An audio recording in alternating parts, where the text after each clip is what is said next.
Hi everyone, welcome back. When we left off last time, we had just dinged level 14 on our first day of adventuring in Crushbone in EverQuest Legends. I'm rolling my first trio as a Paladin Monk Rogue, and I've been duoing with my hubby ogre Crumb, who's playing a warrior cleric bard. Today we're going to snag a couple more quick levels in Crushbone and then hit another dungeon for some more treasures. And that was a quick ding to 15. We did a full round on names once more to make sure we weren't leaving any loot behind.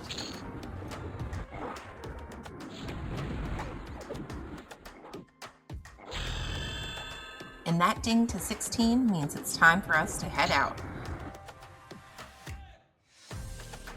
Gating back to Butcher Block puts me only a short run from the docks.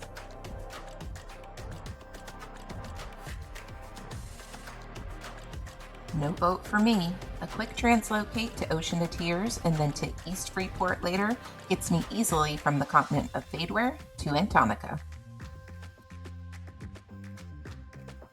Just outside of East Freeport is the northern desert of Roe, and right around the corner from the zone line, you can find the Ixar city of New Kabilis. Yep, that's right. You don't have to wait for Canark to enjoy these slimy reptiles. This added city of New Kabilis is really convenient for all classes to pick up spells. I decide to bind here and then start the long run to Blackburrow. So unless you rolled a character starting out in Kinos or Atlas, I'm not sure why anyone would have wanted to run all the way up to Blackburrow to level Classic. So you might be wondering why we're heading all the way out there. Well, that has everything to do with Crumb here being the size of a semi-truck. And with the updated loot drops in the revamped zone of Blackburrow, we're going to pick up an item to improve my quality of life. A shrink clicky for the ogre. It's time to zone into Blackburrow and get that loot. We went ahead and created a personal group instance on a level 2 difficulty and started heading deep into the dungeon. And that crouching ogre right there is a prime example of why ogres need shrink. So the nice thing about this dungeon is that 3 of the names we want are right here in this first room. I picked up a belt from the overseer, and then the shrink clicky shoulders from the refugee on the rock below him. Right up the ramp from there, you'll find the sharpshooter, and he rewarded me with a new headpiece on the first kill. A little bit more killing, and we already dinged 17.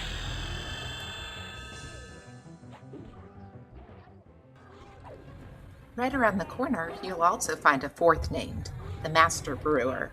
I picked up some pub pants from him.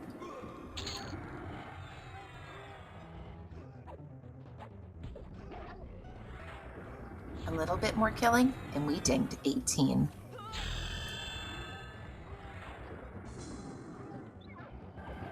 We kept that up and took out the names a few more times for XP and loot.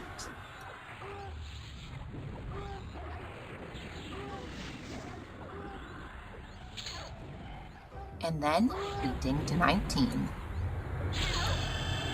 We killed a few more gnolls and decided to head out to our next dungeon.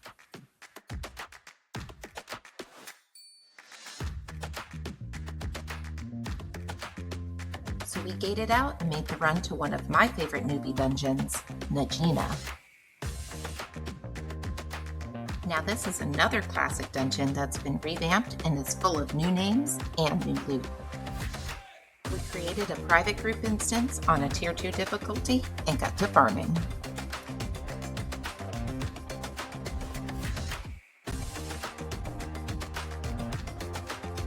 The Unbound Flame is one of the new names you'll see here. This time he gave me an earring, but Crumb gave me his monk weapon loot. We took out the new tenderizer and picked up a better weapon for Crumb. And then it was back to killing some more. Before you knew it, we dinged 20. And then 21. We went ahead and leveled up our loot from the names on the top level of Najena and hit level 22.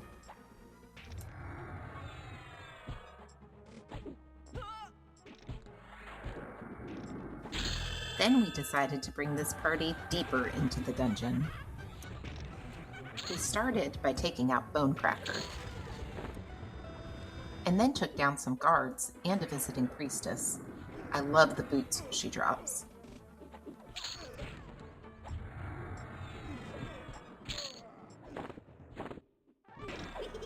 Taking out the guard captain and friends dinged us level 23. We kept that up and took out more named for loot and keys to continue moving deeper into the dungeon.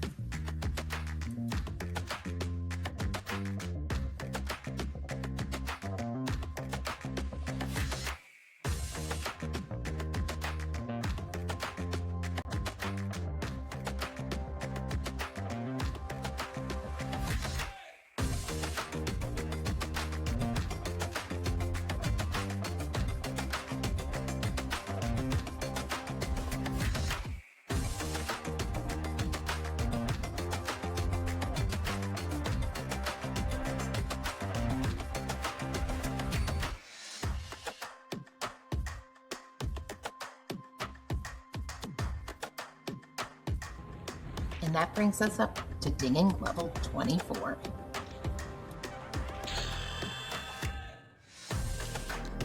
We took out the Widow Mistress and then Najena, which I apparently didn't record. A little bit more slaughtering, and we dinged level 25.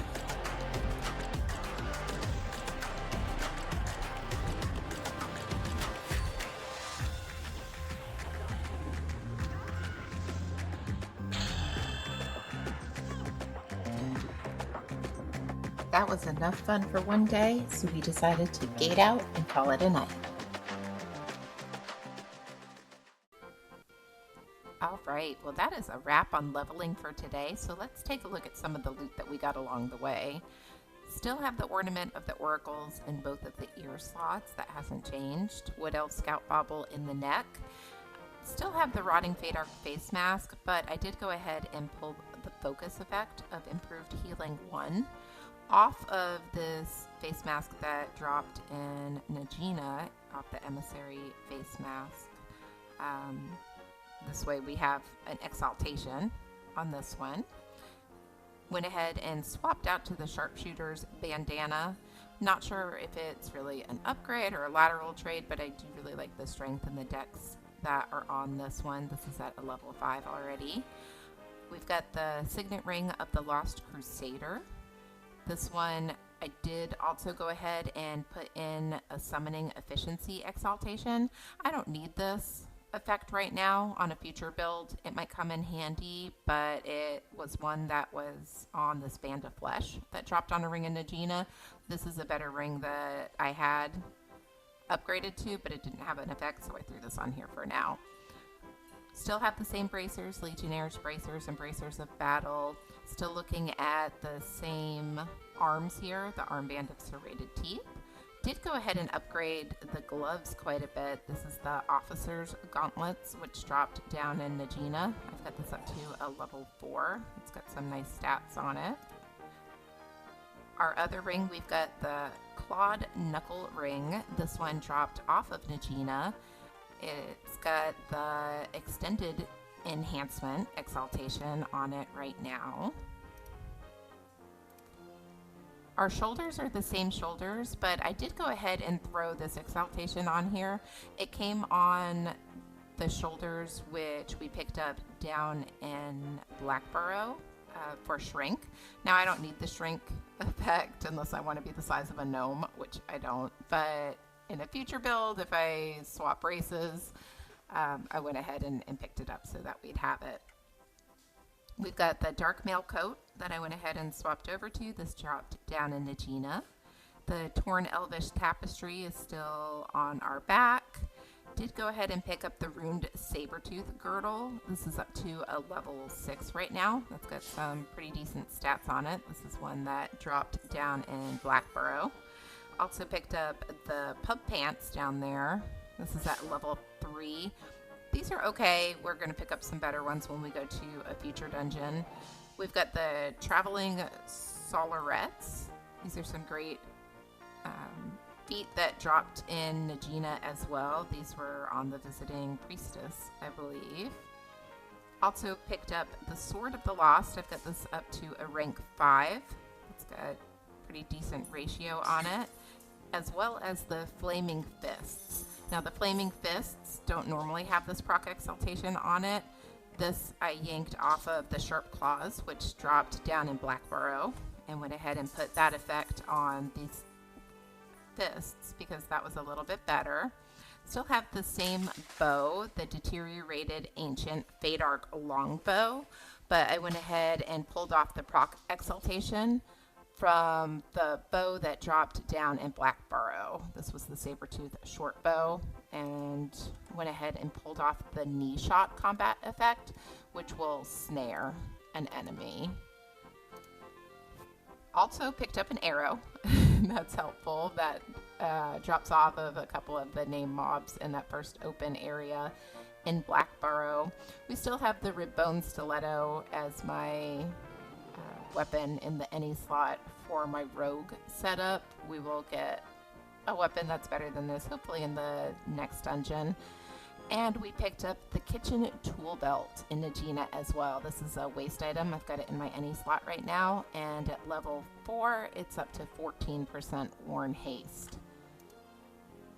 In my storage currencies, I did spend a few of the motes as I was upgrading the sword down in Najena, but I still have a pretty decent amount, a couple of them that'll rank an item up to level 2. Got 46 of them towards ranking up to level 3 and 7 of them ranking up to level 4. So pretty decent haul on motes and items for this run. All right, I think that's it for today. Thank you guys for watching.